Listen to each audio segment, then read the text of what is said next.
guys, ito po pala yung hardin namin sa Kalipi. Dito kami laging nagwawalis or nagdidilig. Naghahakot din kami ng mga lupa. Ito pala yung mga kasamahan ko. Ang masisipag na mga nanay na kagaya ko.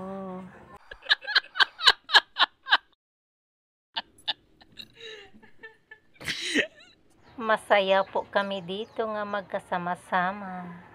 Ito naman po ako nga haggard na ang mukha, pero okay lang. At least marami akong natutunan dito. At marami din po akong nakahalubilo na iba't ibang mga nanay. Kaya happy lang po kami. Share ko lang po sa inyo ang monte naming hardin. Ito yung hardin po namin dito. Ang grupo po namin ay Kalipi. Ayun po, nagtatanim po sila. At kami naman po ang nag-iigib ng tubig.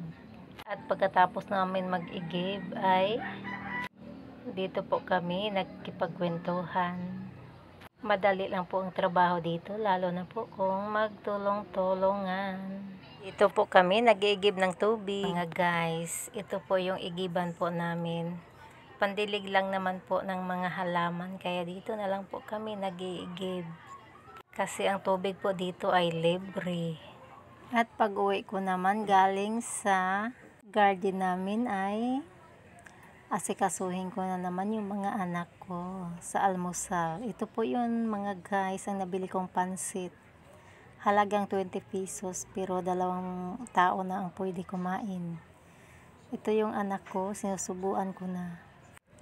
Kasi nagugutom na daw po siya. At pag uwi ko kanina ay yun, bumili na din ako ng pang-almusal, pansit at spaghetti. Ito po yung almusal nila.